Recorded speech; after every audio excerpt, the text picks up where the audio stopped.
Vamos lá, essa discussão ela se iniciou em dezembro do ano passado, quando o governo encaminhou à Assembleia Legislativa um projeto de lei que objetivava a majoração da alíquota modal chamada.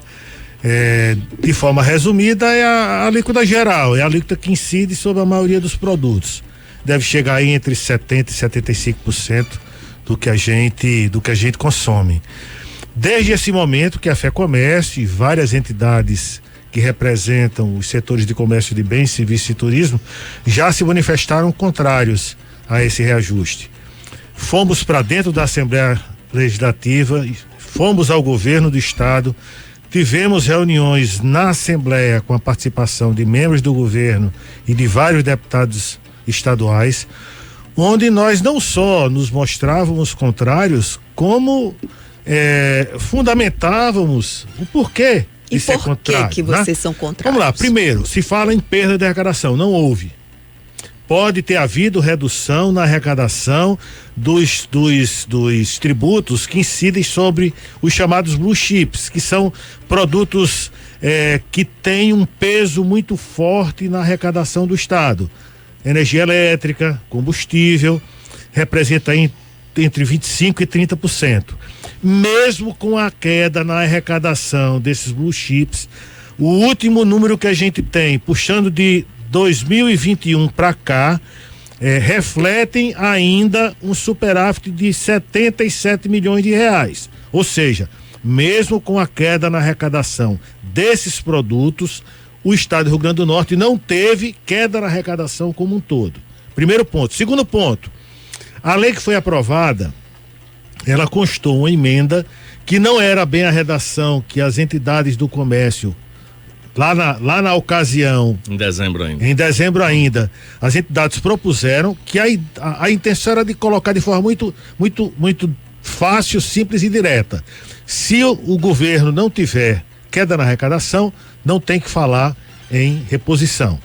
Ou seja, não há necessidade de reajustar a alíquota modal. Mas isso não foi posto. Não foi posto de forma diferente. Foi posto de que se houvesse a compensação com base na lei, e aí tá uma primeira discussão. Mas digamos que isso tenha sido ultrapassado. A compensação irá acontecer.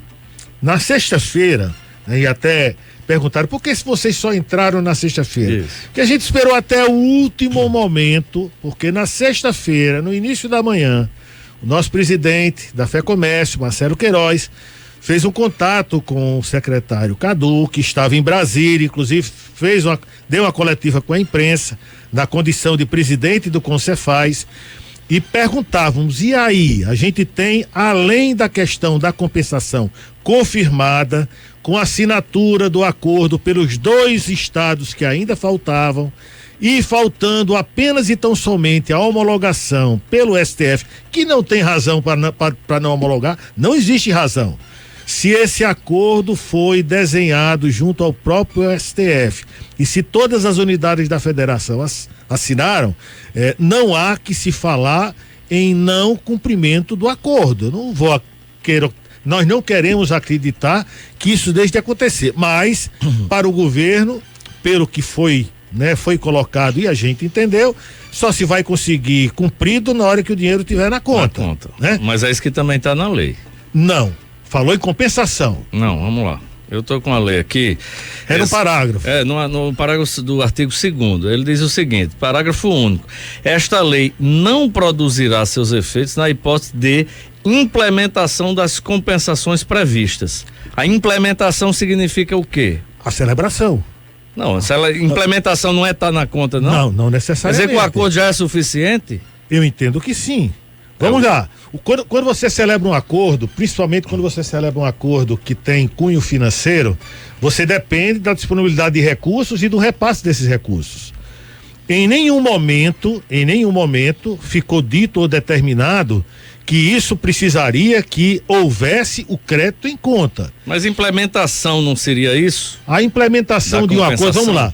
O acordo ele foi celebrado e teve como signatário todos os estados concordando com a sua condição. Para mim, na hora que efetivamente ele é celebrado, e é uma questão jurídica. Não, é uma questão de interpretação, né? Ó, interpretação jurídica, uhum. Tá? Interpretação jurídica. E é esse o entendimento que nós, representantes das entidades de comércio, serviço e turismo, é isso que a gente entende. Não quer dizer, Túlio, que nós estejamos certos e que o Estado esteja errado. É esse o entendimento e foi com base nesse entendimento que nós ajuizamos essa ação. Tem um outro fato novo, a questão, e isso foi objeto de entrevistas que o secretário Cadu Xavier deu em rádios aqui de Natal, a questão da não essencialidade da gasolina, que foi um fato novo que aconteceu do decorrer da semana passada. Aumentando então a alíquota modal, que aumentaria para mais 40 centavos, aquele de todos os estados, né? Isso aí foi recuado. Na verdade, não, veja bem, a alíquota chama de ad-rem, né? Que não é percentual, é em valor. Que estava prevista era de 1,45. Hoje, até então, era de 1,01 por cada litro de combustível e passou para 1,45. Só que na sexta-feira, no novo acordo que foi celebrado, caiu para 1,22. Esse 1,22 para julho, né? Junho, antecipou para junho. Em compensação à redução, houve a antecipação da vigência a partir de junho. Isso significa um percentual da ordem aí de aproximadamente 22%. Vai ser maior do que os centavos. Não, veja bem. É 1,22 e esse valor, na hora que você coloca sobre o preço do combustível que é comercializado aqui no estado do Rio Grande do Norte, o preço médio corresponderá a uma alíquota percentual de 22%.